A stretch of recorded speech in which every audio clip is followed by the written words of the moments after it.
Alkaline rend évidemment hommage à Johnny Hallyday. Johnny était né en 1943 à Paris et il vient de s'éteindre non loin de là dans sa maison de Marne-la-Coquette. L'idole des jeunes a fini par succomber à cette saleté qui le rongeait depuis l'an dernier. Il avait 74 ans. Johnny était sans conteste le roi du rock en français. On l'appelait le taulier et ce n'était pas usurpé.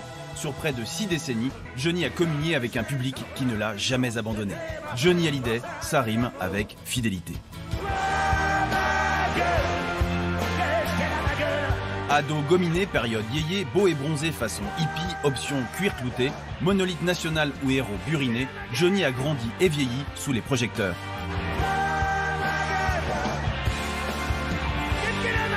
Enfant de la balle, le petit Jean-Philippe Smet se fait une éducation sur les pavés du 9e arrondissement de Paris. Les chiens ne font pas des chats, Johnny sera musicien.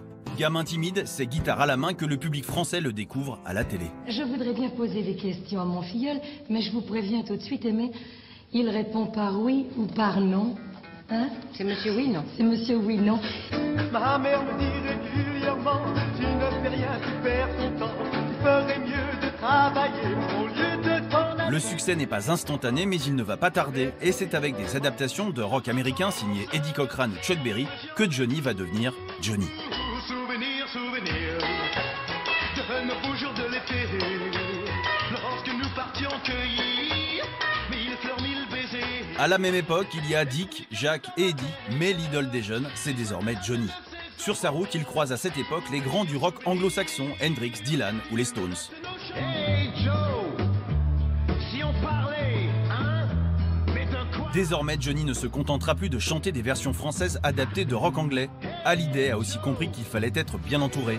Le journaliste et écrivain Philippe Labro se fait parolier pour son copain Hallyday. Oui Jésus, Jésus-Christ, oh Jésus-Christ est un hibé. La peur, elle viendra un jour pour te bloquer le cœur. C'est en Mad Max clouté que le taulier fait son entrée dans les années 80. À pied, en Harley ou en camion, le cap des 20 ans de carrière aurait pu être fatal à Johnny. Mais sa rencontre avec le musicien Michel Berger donne un nouveau souffle à sa carrière. Berger, le Pygmalion, offre à Johnny un disque sur mesure, des textes pétris de cette mythologie américaine, comme dans une pièce de Williams, Tennessee.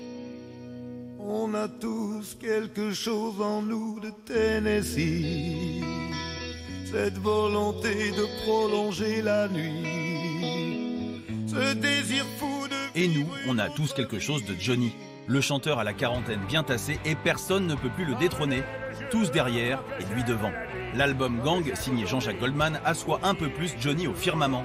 Ses tournées n'ont rien à envier aux artistes américains. Johnny ne manque pas de courage. Lui, son problème, c'est plutôt l'envie.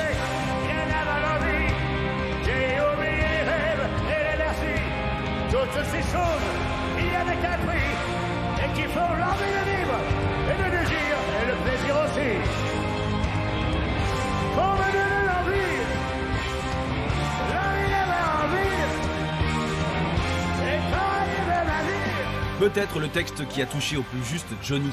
La solitude du héros, vénéré et adulé, archange sacrifié sur l'autel du succès. Pas un soir sans la chanter depuis. Comme si j'avais 20 ans. Johnny n'avait plus 20 ans depuis longtemps. Ses derniers albums, c'est avec de jeunes musiciens qu'il les a réalisés, Yodelis, Mathieu Chédid ou Yarol Poupeau. Le monde de la musique et la France pleurent son idole. Johnny Hallyday est mort. So long, Johnny.